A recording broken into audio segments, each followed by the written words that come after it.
episode that 81. Let me get you the link. You should. I was trying to do a broadcast on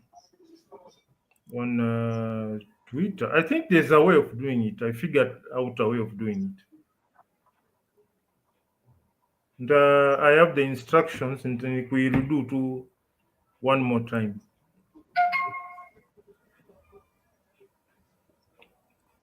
Sorry, Magical. you're saying you're doing a podcast? Nasema, I got instructions on how to broadcast it on Twitter. Okay. It's a bit. I found it to be a bit tricky, but I'll get it right. Yes, And then you had mentioned something about YouTube being private. Oh, you can't broadcast it there. I don't know where that is. I'll have to investigate. So you can make a video to be private, but the minute a video to make a video, anyone who can search on YouTube can find it and access it. When it is private, then they don't show it to anyone unless you're the one, unless you now make. But all the videos are public. All the videos are public. Yes. Ile nilieka private ni ile tulifanya last Saturday after my slight slip up there. So not unless what I do or that was what Sharif was concerned saying. about. Yeah. So he probably must have been referring to that one, but all the other videos are public.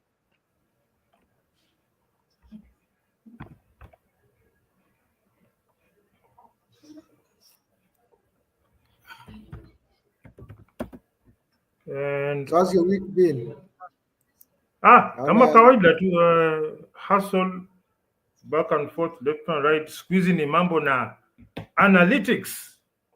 You're doing data science now? No. Since I got verified, we are very deliberate in our posts. We are always looking at the analytics, the impressions. You got verified on, is it Twitter or where? Yeah, on Twitter. So the first thing you do when you wake up in the morning, unaangalia analytics. Impressions zimefika ngapi? But I focus mostly on Formula One and vehicle technology. So if you happen to check on my timeline, there's a lot of it's mostly vehicle technology, vehicle adverts, Formula One, and some bit of humor. Yeah, the thing I've learned with this social media is figure out what is your niche. I know of a guy, I don't know if you've heard of him, he's called Moses Kemibora. Who? Moses Kemibora. Let me share. He talks about tech in Kenya.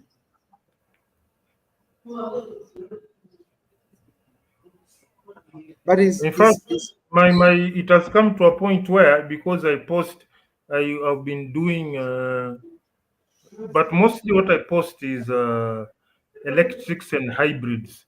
So I've been posting on Volvo, Mercedes, Iveco. It's more Volvo, Mercedes, Iveco, BMW. Yes. Then all of a sudden, okay, once you do that, the algorithm start pushing these things on your feed. A feed is different from a timeline. Timeline is what somebody sees when they click your profile. Feed is what you see when you get into Twitter. So now my Twitter is having things to do with Volvo, Mercedes. Then one day I found Maserati. I've also started getting into my feed. So okay, wonderful. I started also tweeting Maserati adverts. Just go to YouTube, get a nice advert, put the necessary taglines, and then you tag the Maserati website to show them that you are featuring their products on your page. So, and then since I'm not yet have not achieved the impressions. One way you now go into these big name accounts and start replying to their posts and whatnot. So F1 teams, I'm there. F1.com, Volvo is even the admin for BMW. Whenever I post something, they respond. So BMW have been responsive on my. So it's a it's a good thing. They have Hopefully, responded to your tweets. You say that? yeah, yeah, they are You say responding to my BMW? response. BMW has been responding to my responses. So it's just consistency until they realize, hey, Ujama amazed. But then again, as per the algorithm, you should not overtweet, because if Yeah. you overtweet, you should not overtweet, Mm, because if you overtweet, that means you are sort of mm. farming for engagements. Yes, yes. I normally do, like for today, I did two tweets, no, three tweets on Mercedes, two tweets on Volvo. Then I Mm-hmm. made 17 responses to a number of big name accounts. You keep it, because if you do like 20 tweets on Mercedes, because you're not just putting the picture there or the video, you have to put your own wording there, elegant machinery, nini. So if you say you're going to put 20 tweets about Mercedes, the algorithm will just know that. Yes. Imagine it's an advert. How would you feel when you see 20 adverts of Range Rover when you switch on your TV? Range Rover, then Range Rover, then more Range Rover. So you treat yourself, imagine yourself to be a TV station. You're not going to just, okay, you Yeah. may have an, but if you flood your timeline with exactly the same brand, the algorithm will sort of start sort of red flagging you. Then there's what we call engagement clubs. Engagement clubs is like a group of verified users who keep on creating a very huge stream of response. Like I say hi, then 30 people responding by saying hi, how are you? How are you doing? The algorithm will just know this is not organic content. This is just people just farming for engagements. Yeah. So this. So Hmm. this is a gentleman who has given you an example, and you're sharing pretty much about what is your sort of your interests. You're into vehicles, into technology. This guy, as you can see here, he says one, he runs an IT business. He's a technology blogger, analyst, podcaster, husband, father, of course, all this good stuff. The God leads me, views are my own, all this stuff. I think one thing, so like he did a post on, I think on ISPs. So he kind of enjoys writing a lot. I think one skill that we are missing very much, I probably should embark on it. So he writes, he also does a podcast, but he comments on anything around technology. But on occasion, he will also comment on, the things that he has interest in. He has interest in Formula One. He also has interest in football. So sort of the fun side of him.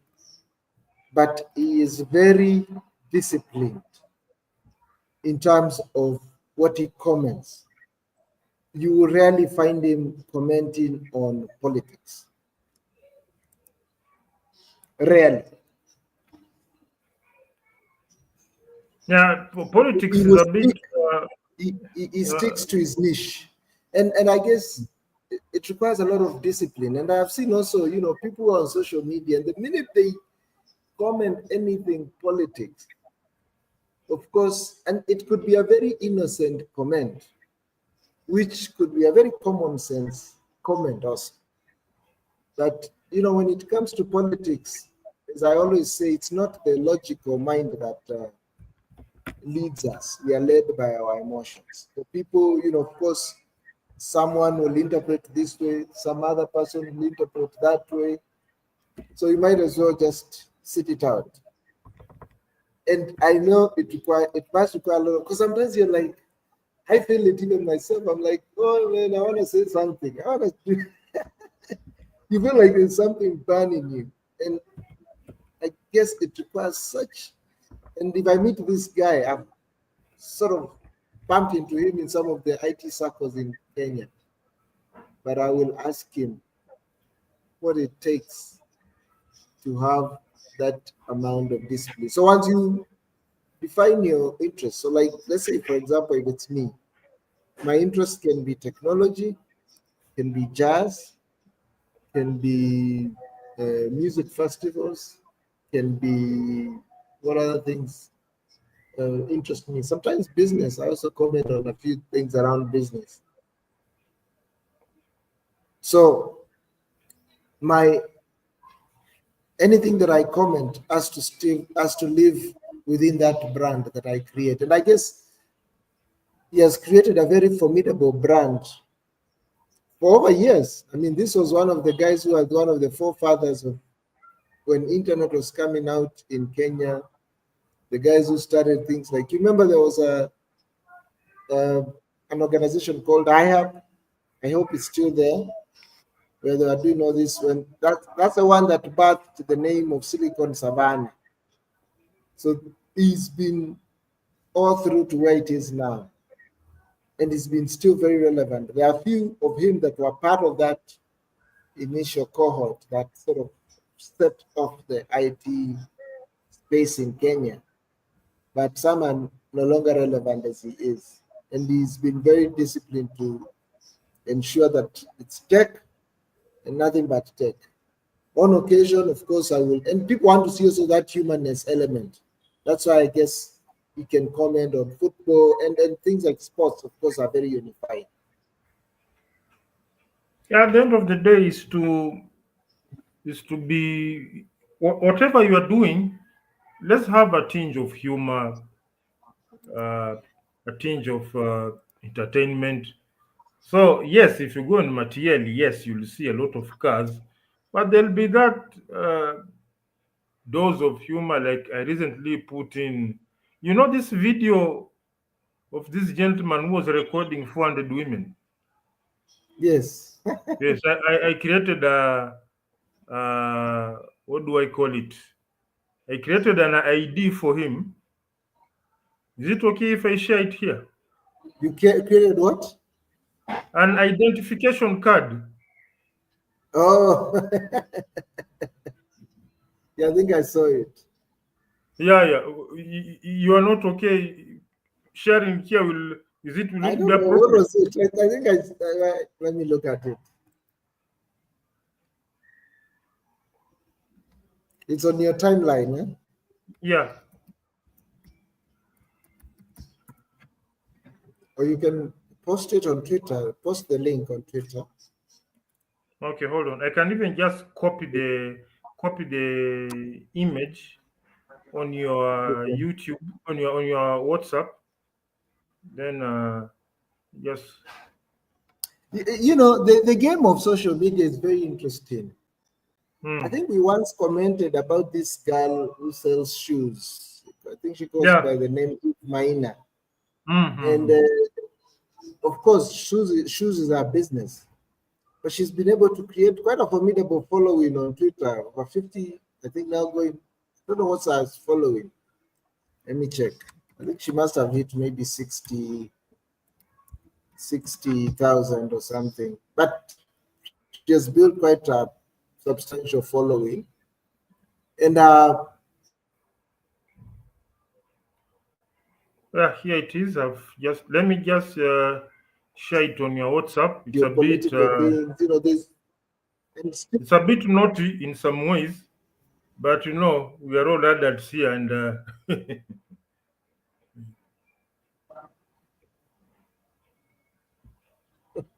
come in peace. Global penetrators. So you're the one who came up with this. Is it trending? I don't know. I know most of the time I just place it there and I move on, just to Yeah. so that when you go to my time, it's not about cars, and F1. Sometimes you bump into something to a point you start looking at the profile. Huyu ndo ameweka hii kitu kweli? This one can trend. Let's share it. It can. I don't think there's an issue. It's just making light of the moment. Yeah. Because whatever it is to be seen has been posted all over the net. Global penetrating tunaficha nini? education slogans. And you know, you're very good in this stuff, Brian. If somebody has never told you, one, you're good in coming up with acronyms. Two, acronyms and also sort of slogans of sorts, if I may. How do you put it? Like a catchphrase. Catchphrase. That's the Yeah. term. Mm. Has somebody ever told you that? Yeah. They normally say, like, when you are on the spaces, they would say, okay, Brian, give us an acronym for this. So there's one, we were talking about the games that women play. Like she comes over to your place, she's in bed, but she does not want any hanky panky, but she just wants you to hug, to cuddle. So I say that when she does that, she has now placed you, become a member of the what I coined the acronym HCA, means Honey Cuddlers Association. You're just cuddling Only there. what? Honey Cuddlers Association. Oh, You're just cuddling there, but you are told no, you have no access to the goods. You just cuddle. So you become a member of the HCA, the Honey Cuddlers Association. and I So saw it's Trump a, won this thing. you said? I see Trump won the elections. Trump. What's your comment on that? We can say something about it. Who? No, I'm just talking about events this week. Oh, yeah. In fact, there was something funny Trump made in his during his campaigns. He actually came driving a dump truck, ile gari ya takataka, and he had put a picture of Kamala Harris and Joe. Saying, we are taking out the trash. So there are things you do. People laugh because at the end of the day, I think as much as we talk of logic and we are more of an emotion driven society. No, we are. As much as we may I mean that we may drum up when you buy on something, hmm, what do you think the marketers use to be effective in their selling process? Even you, when you're selling someone, you need to tap in. You know, it's the same way the strategies of selling is when I probably come to approach you, is compliment you, is notice something about you. Maybe you could share a passion or an interest, and then I will take note of that and maybe use it in some way to recognize you. We are all looking for these sort of things to uplift us. And that's as much as we drum up the need to be logical and whatnot. I doubt if logic runs the world. no, Largely it's just emotion, like what the retired boxer Floyd Mayweather Jr. The reason as to why he was so successful is that people used to annoy people by being a braggart, so people would flock to his matches to the hope of seeing him getting beaten. So whether or not he gets beaten, you bought the tickets. And so each time he goes into a match, people want to see him. So now you may not even be a boxing fan, but you buy a ticket because this guy has pissed you off. You want to see him get beaten, not knowing exactly. that you're falling prey to the programming. You are not into boxing because you had someone say these people are useless. Okay, I need to watch him getting beaten up. I want to see him live falling victim. And you are forgetting that it's nothing personal. You're simply trying to get his fingers into your wallet in a legal way, and he did it.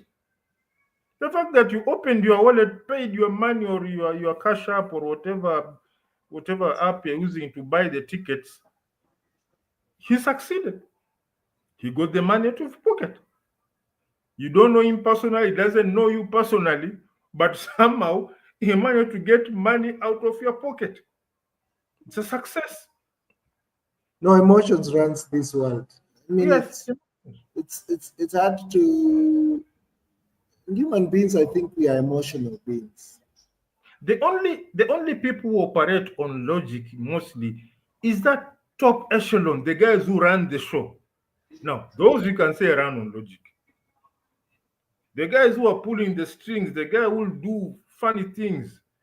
And I remember, uh, I think it was, is it BMW and Mercedes? They used to run some very annoying ads about each other. Yes.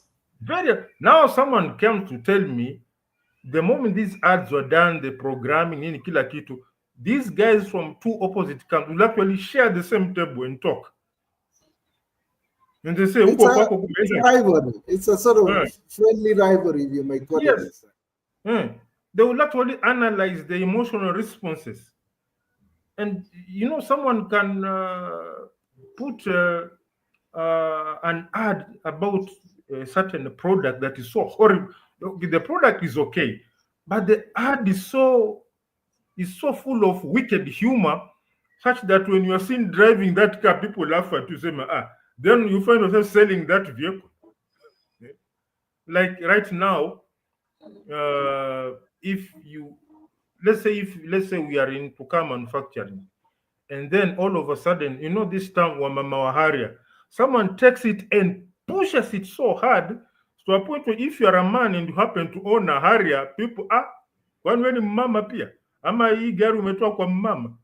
So to some extent you start, I need to get rid of this car and buy another one. So somehow we've tinkered with your emotions so much to a point where you have a car that is very okay, it's a very nice car, but because you park your car somewhere and someone ask you utarudishia mama sangapi hii gari yake, you say pana, the humiliation is too much. And if you are not strong mentally, you don't have the mental fortitude, because it's a very good car, there's nothing wrong with it. It's just that whenever you go, you got bombarded with questions. Si nini utumie SMS mama mwambie utarudi kuchelewa usije ukaokotwa hapa. So such things automatically you find yourself, and then these adverts are drawn up in such a way that you cannot challenge them legally. They may use a car that looks like a Harrier, but it's not a Harrier. They actually concoct their own things. And the use of mama, they'll say your mother is calling you. So they said, you said your mother, you didn't say mama. So again, it still gets to you because as per the society, people put two and two and say, we'll know what this ad is all about. Now you are bombarded with, we, sasa, hii gari ya mama utakaa nao mpaka lini? Then within time you say, hii gari sitaki kununua tena. So it's emotions. They simply got into your head about, because there's actually a Harrier for, I think there's a Harrier for 2019, 98. Wakati huo there was no issue of mama, that father was not there. So what was the problem? So it's a very interesting thing. It's beautiful for those who intend to get into business, because imagine if everyone was logical. Selling things would be impossible. Somebody would say, listen, please buy this car. Instead, I'll take it to an overhaul. There are places in Nairobi where they can overhaul your car to as good as new. There's this place and they deal with their main clientele are the kunkus. These kunkus, the elegance, these old cars. So due to their capacity to overhaul a vehicle, they actually strip down your car, work on the body, work on the technical bits, and you come up with on the other side, a vehicle comes out and kama imetoka showroom leo. So somebody can say, why instead of going to spend, I can just go to this place, ask for a quotation. If the quotation is less than half the price of a new car, I'll do it. That is logical. But how many people think like that? You'll go somewhere with your 1995 car in pristine condition.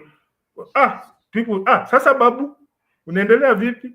You get pissed off. This guy is calling me kibabu, but you forget that your car is in tip-top condition. But because this emotional bombardment, mzee vipi, where's your walking stick? Naka gari kako, your car is iko sawa, but because that emotional twisting, wacha ninunue gari ingine. Sharif Mustafa, karibu sana. How are you doing, sir? So it's the people on the I call them the people behind the counter. It's good. The guys who are behind the counter doing the selling, that emotional manipulation it's actually magical. No, it's there. It's there in all our lives. I think, yes, of course, we are emotional. But of course, you don't want emotions to run your life. Like, let's say if you have to wake up early to do something that will benefit you, go for that walk, do that exercise. Of course, the emotional part will be, man, I'm so lazy. I want to stick with this, sleep in a little bit, stay warm in bed. So that's where you now have to trump it.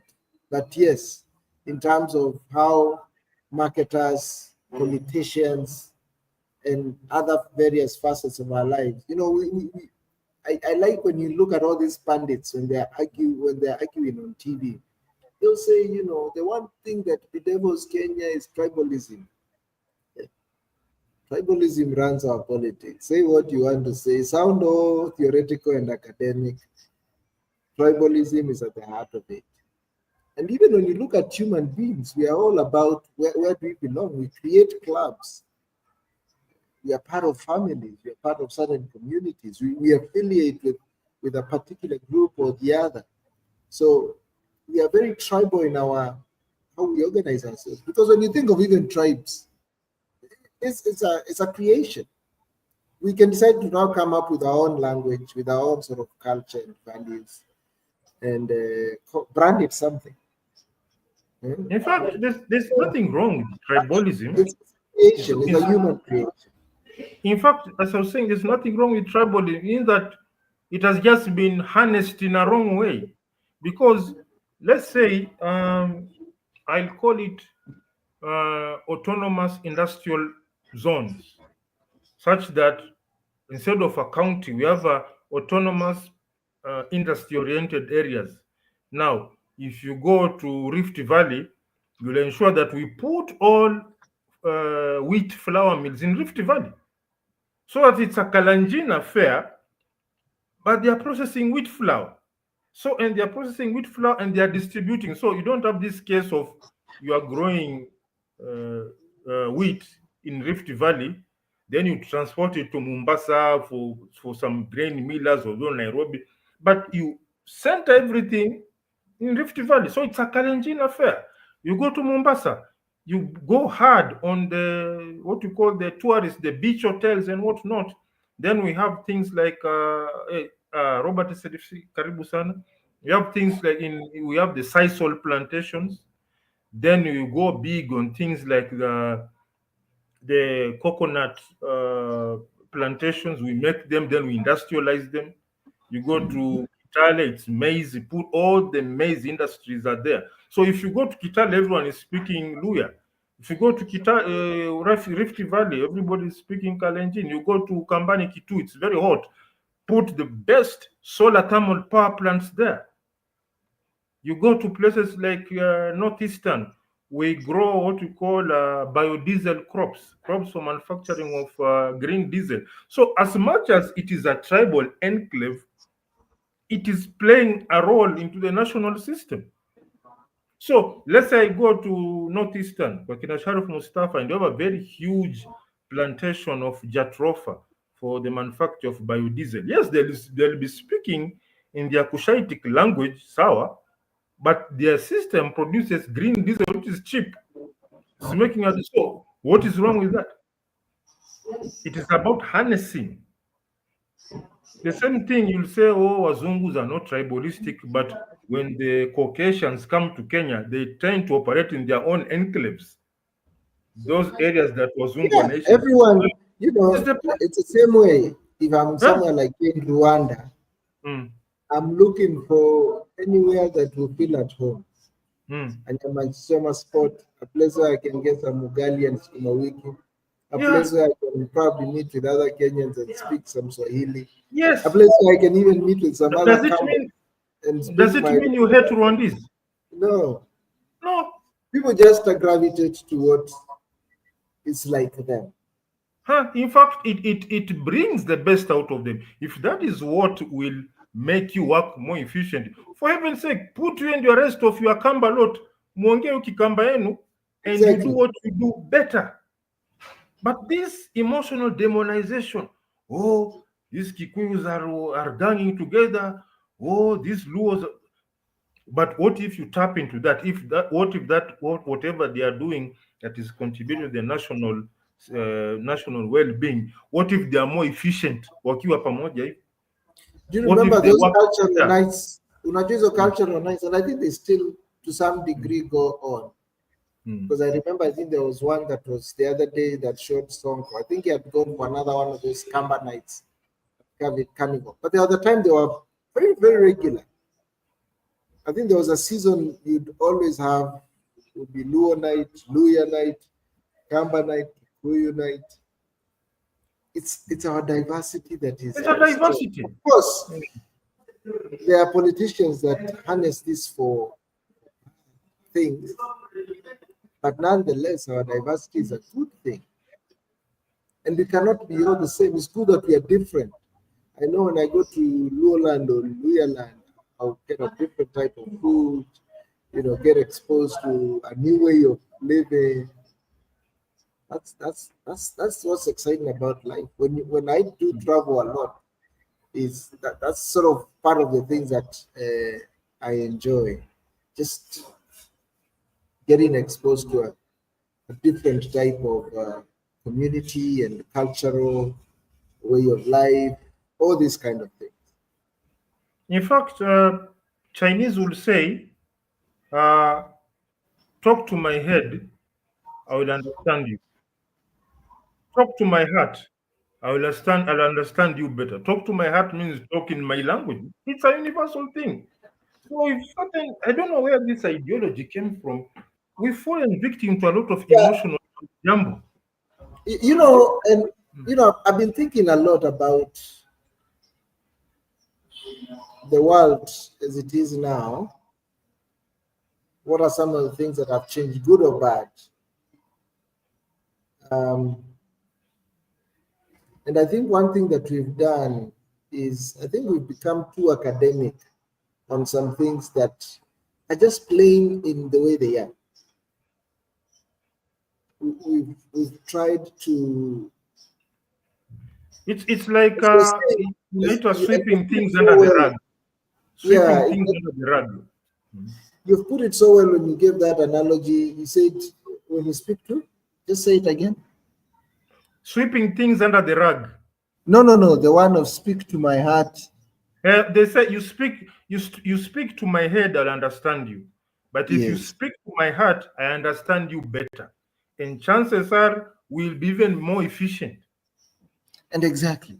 And that's what like marketers, good marketers and good politicians do.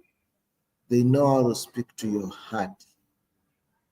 That probably statement they might say might sound very foolish, but it does almost as a direct. And that's why I feel we've theorized a bit too much and not quite understood, because it's well to say something, but what do we naturally gravitate to? As much It's like as, and I saw this actually, hmm, I remember when we had those post-election crises, by the way. I remember, when we started going back to work, and this was to show how those tribal affiliation now started becoming much more stronger. I just started seeing people keeping their own community at the workplace. in So fact you say this thing, I you, wish we could conduct some sort of a workplace experiment. Let's now take this department, class them into tribes, then compare the efficiency. Just see what happens for 1/4 of a year, 3 months. This is where we are in terms of efficiency. Now let's try to cluster them in tribes. Of course, those who are emotionally weak, that yes, you are promoting social, I know, ethnic segregations. You're not segregating. We're just clustering to see, because you will meet in the cafeteria, you'll be meeting in the staff bus.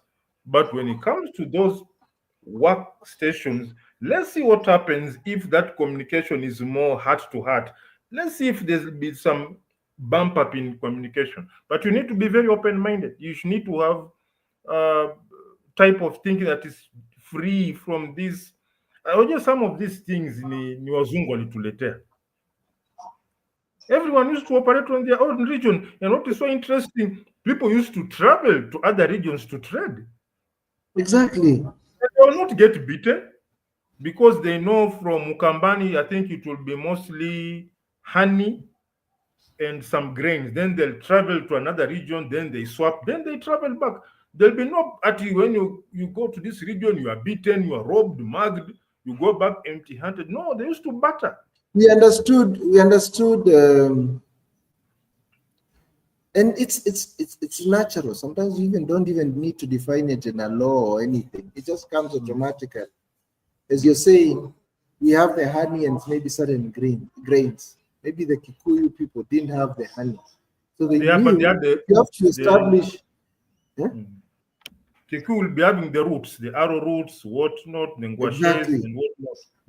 Whatever it was, people knew intrinsically for us to sort of have we have to collaborate with another tribe for one thing or the other. And I'm seeing, again, it's the same thing when it comes even to genders. Now we are being pitted, men against women. And I'm like, It was never in enough. countries where we had mothers, we have our own sisters. We live in workplaces where we work with women. Why? What is this that people are being pitted against one another? While naturally, we've been coexisting with one another. Of course, there's some deviance that will happen, but how can you brand an entire group of people, maybe to put it a bit more bluntly, as trash? And it's on both sides. But so that's why it goes back to this aspect of we've theorized, we have put this in academics too much, but the natural state, our primal state as human beings, is really to work in the best of interest of one another. And whatever that will be, we will seek collaborative efforts. That's why we do contracting, we come up with joint venture, because I know for me to fulfill this work, I need Brian's expertise in this. So why don't I bring him along? We create either a company, create a joint venture. So this theorizing has now created those factions that we've now seen and a lot of conflict, which I think ordinarily it wasn't there. As much as we have so much of this creature comforts that we've created, and the world has advanced in many ways, we've sort of regressed in how we operate one to another across those sort of groupings that we've created amongst ourselves and many other things. And well, I think on technology, I think we've somehow allowed technology to lead us. We are not in charge of tech. Tech is in charge of us. In some extent, we can actually say common sense has sort of being relegated. We are just, I don't know. And I normally say it is at the top that people cooperate, and at the bottom is where people compete. So this push and pull, you would want to think there's somebody at the top pulling the strings or what? Because it is totally unnatural. Growing up as a kid in primary school and whatnot, I don't think we had this issue of men versus women. It came up somewhere along the way, and I don't even know how it filtered its way through. So one of our failings as a society is to vet some of these things that somehow get into our borders. We've somehow tended to be sort of open armed when it comes to things. Sana things being brought in by Caucasians. We've tended to be somehow too open without without questioning. Hey, what's going on here? And what's the end game? Why are you so obsessed with if this culture is good for you? Umuitumie wenyewe tu. It's like you going to a group of people who happen to be teetotalers, they don't take alcohol, and you're insisting wanze kukunywa. They have no problem with you sloshing, but can you keep it to yourself? So that approach, we never applied it. We just say, hey, let to a point where anything that comes from the Western world, from these other places that I can't mention because you're associated with them where you are, we just swallow them. We don't question. Like, what is the end game? What made you fly all these kilometers here to? Are you having a crisis? Because it will look very strange for you to get on a flight or to get on a ship and sail those open seas just to tell me about this culture. I'll be a bit skeptical, as in hiyo tu ndio imekuleta hapa. Domination. It's Yeah. domination, of course. It's domination. And I guess it's also a human reality that you have to, of course, when you feel your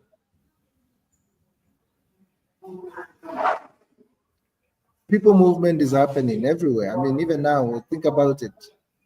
It's the so-called China versus the US, each trying to, you know, It take a reminds me stake of on Africa of or whichever part of the world. It's just they it, have it to dominate. it I guess reminds it's me a human reality. of there was this skit by Trevor Noah. It was a one-man skit where he's reenacting an interaction between British colonialists landing on India. Then the British will say, I am Sir so and so from Great Britain. The Indians say, Great Britain? What is great about it? Say, no, no, no, it's great because we are great. Then the Indian would say, like, I think it is good if you wait for someone to tell you that you are great rather Exactly. than you telling yourself. Then in that case, I'm also great India. I'll be like, so this kind of interaction, as much as it was on a light moment, it showed someone questioning a culture. That why? That's why up to today, Indians are very much ahead technologically, but they still use the Rupesh, Bhavesh, Patel, mystery, whatnot. Why? That's what happened. They question how, and then say we come. I bring you the gospel of Jesus Christ, the Son of God. And then they will be like, which God? We have many gods here, and maybe bring that God and let him mix with the gods and see. See now, now what's happening? That means you have a culture that has a logic and gives you the power to question whatever. It's like a barrier, like on your personal space. When someone knocks on your door, you're not going to say afungua mlango. You know, you'll ask, who are you? What do you want? Can I help you? It's not a must that you enter. We can finish this transaction on the door. Shida iko wapi? So with our forefathers, I think they were too, because like in that interaction they'll say, okay, you've talked about God and he's a great God, we also have our gods, we have Krishna, whatnot, and what are you doing with that gun? I see you're armed. So if your God is almighty, why are you walking around with a weapon? So I'm not saying this is how they talk, but that aspect of questioning something, like you're nipping at the bud right on the shore, ask them, what are you about? Engage these people, then make a decision. And this thing, there's this lady who used to be part of I think she was part of the Bretton Woods institution. She's from West Africa. She got fired So she was open to talk. Instead, whenever there are meetings between, let's say, the Bretton Woods institutions, when they sit with the Asian leaders, the Asians are very upfront in pushing the Asian agenda. Say, okay, we are ready to work with you, but whatever interaction you're going to have, the Asian agenda has to be number one. Or if it's not number one, immediately number two, hapo, even Yeah. parallel. But the agenda has to be there. Then he said, when it is Africans, they are literally worshiping this guy. It is yes, yes, yes, of course, yes. Oh, yes. Sounds like a bedroom scene now. Sounds like bedroom noises. And that's a very revealing situation whereby you realize from the word go, your agenda was never on the table. If you're on the table, you're probably part of the menu. If you look at some of the policies That's that are, true. That's it. I mean, I think we've not, as Africans, we've not been good at advocating for our own. I mean, the other day I saw somebody shared a picture of, I think it was Larry Mado, shared a picture of coffee that he found at a city in Ghana, and that coffee is sourced from Canada. Now, we know Canada does not produce coffee. So, but that coffee originally must have come from one of the top coffee producers in the continent. But it's just that they were good in packaging it. They got the raw produce, took it all the way to Canada. They ground it up. I don't know if it was in bean form or if it was already grounded, but it was packaged. And can you imagine it went all the way? Went to Canada and then back to Africa. And they sell it to us at a premium. I'm sure and we if, sold if it to them for pennies. and And we and funny enough, did it if back it in. Now if it he's asking, how comes you're not trading amongst ourselves? and if it Ghana if could it is easily export coffee from Kenya or from like Ethiopia quite easily, cheaply. so if it is packaged abroad, then it's sent back to Kenya as a premium product. That means we even buy it in foreign currency. That's the other thing. Of course, you're buying it in foreign currency. They won't accept your Kenya shillings. All they can But accept you is but either you you pay grew it them in here. Canadian dollars or US dollars. But it grew. You grew it here. So you are paying dollars for the same thing. Now vile imekuja ndani ya mkebe, it came in a can. No, it's abnormal. It's completely This doesn't the make logic. sense. The I logic don't know is what complete. happened to us. Somebody else, are we bewitched? It's, Yeah, it's like this lady said. Whenever it is time for the Africans to sit with these people, it's just made they see it as an opportunity to showcase their mastery of their colonial language. But there's no thing to say now. This is the African agenda. Like what we did with the SGR. What if we took our Kenya Railway employees to say, okay, this is the loan, but we also have our ways. Why don't we send our people to China to know how to build this thing? Then come to Kenya and build it ourselves. Because when I looked at the difference between the SGR and the meter gauge, is the width. The SGR is 1.54 meters and the meter gauge is 1 meter apart.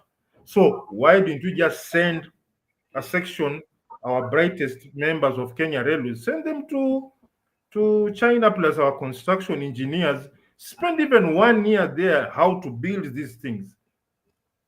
Now that part of that loan is our people going there learning to build it, so that once the knowledge is there, you no longer have to take any more loans to do this because you now have the knowledge.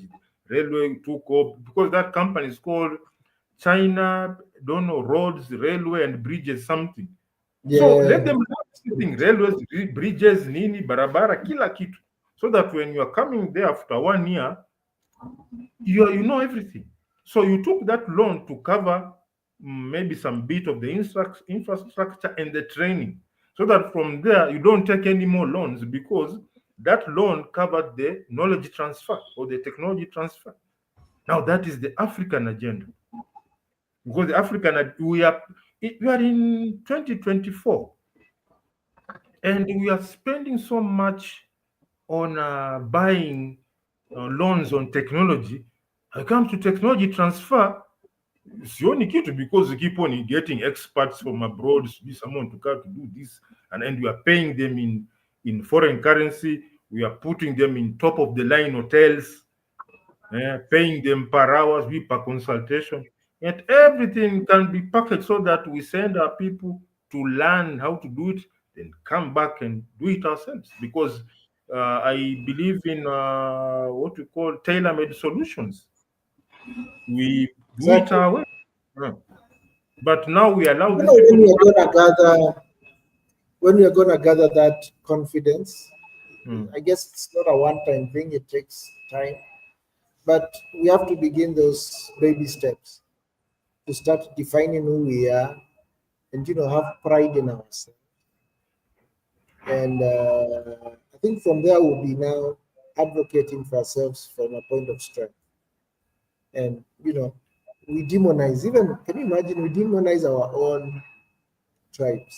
Do you remember in Yeah, school you used to be punished for speaking your own vernacular language? yeah. Can you imagine?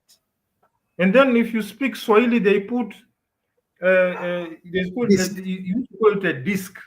You put yeah, we it used to call it on this. your head. That thing I around remember your neck. uh, Who somebody came up used with to. that, by the way? I think it's colonial. So it was so bad to a point where they used to have what we call English speaking day.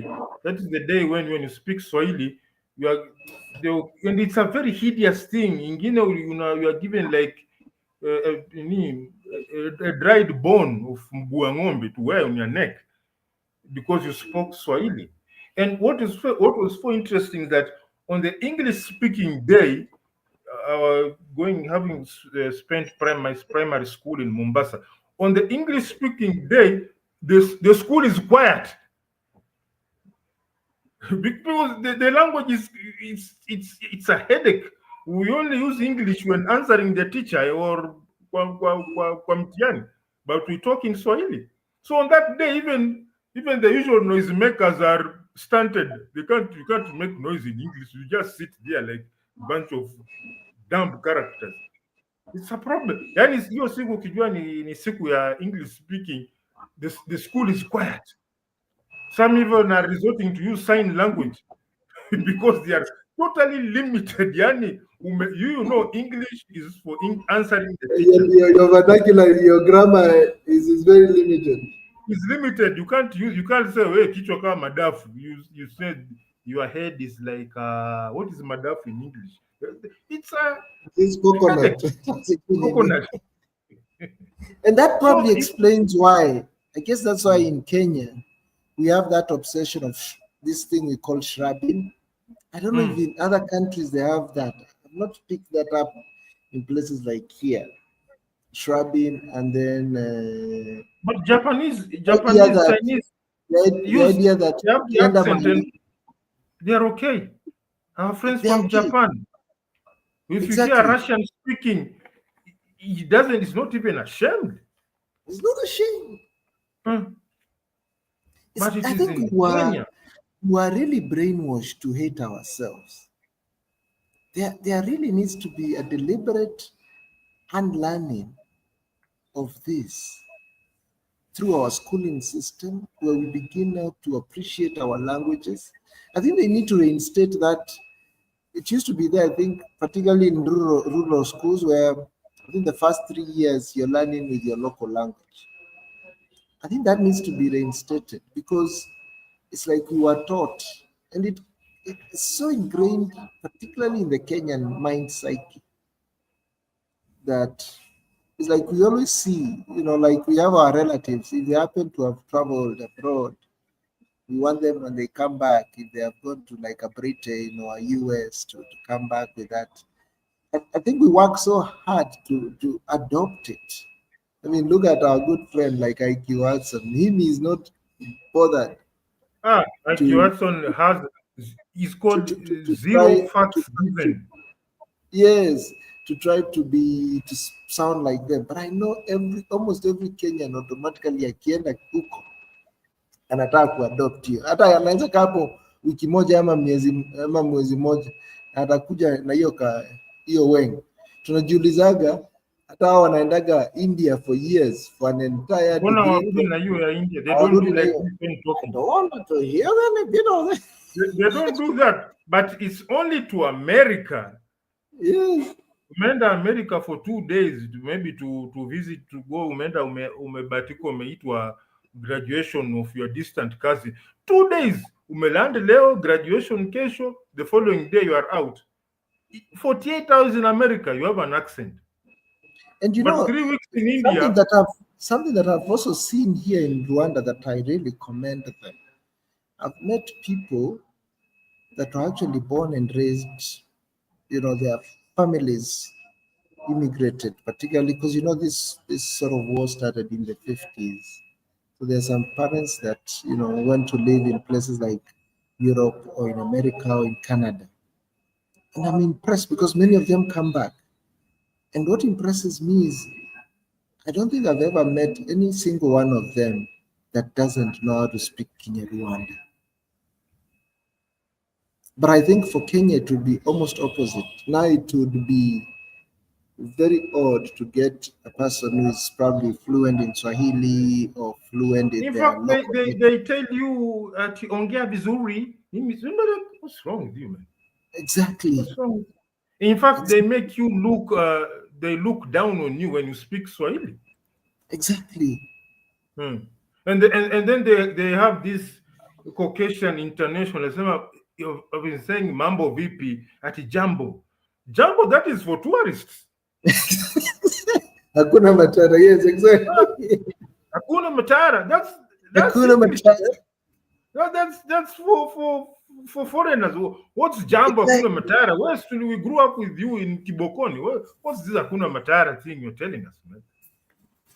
And that means the colonialism is still there. It's like it's so mental. steep and it's so deep, bro. This won't take like a year to change. This is generations, but it has to be deliberate. I think we need like a president who would come in and institute certain things in place and say, you know, your first 3 years of school should be learning your local language. Now, what happens to like those that are born in a major city like a Nairobi? I think there has to be then classes. Like I think somebody in South Africa was telling me they have this same thing, um, but I think the major languages are taught in schools, and depending on which one you want to affiliate, you go to that class. It's like the way now you pick on a French or German or Arabic. So you just go to the class that you want to learn, whatever the language is.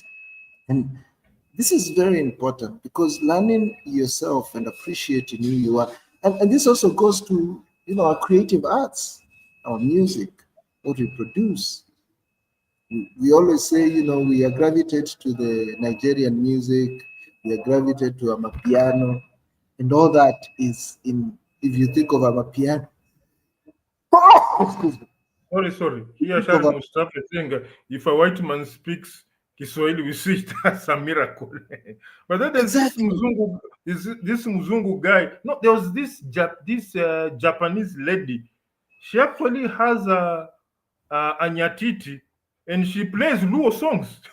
100%. Yeah, I think I've seen her. But then I need to look up for her and maybe I need to play her some of her music. You heard about the Kikoi that has now been appropriated by Japan? Our Kiondo. own. Is it Kiondo and Kikoi? Kiondo. And Kiondo, that bag. Now imagine they patented it. It's been registered as a Japanese patent. How puny is that? Exactly. So, I mean, I don't know what we've lost ourselves, and I think we need to, and that will come is once we appreciate that bit. All these other things about trading with one another, collaborating with one another as an African, exporting our very own, and appreciating it will come automatic. yeah, that's the situation. It's like a slow boiling crisis that I'm afraid is going to explode in a not so pleasant way. So I think one day somebody will come into Kenya and we'll be unable to recognize ourselves. You see, the worst thing you can use is to lose your identity, and I think a large chunk of it is gone. But anyway, we may. I mean, even think about our names. We are all calling each other Brian and Andrew, not Mutua and Ingudi. I mean, that's what we should be using. I think one of these days I'll get a lawyer affidavit. I remove Brian. It's just in good June. That's true. That's true. Hey, So, man, that's a good 1 one. hour, clean, adulterated, and rehearsed. That's what Free Flow Saturday is all about. I want to thank Mr. Sharif Mustafa for being here. I saw, I think Robert SFDC was around. Yeah, Robert, asante sana. SFDC was there, yeah. Yeah, so nataka kusema asante, and from Athi River, can I say adios? See ya. Yeah.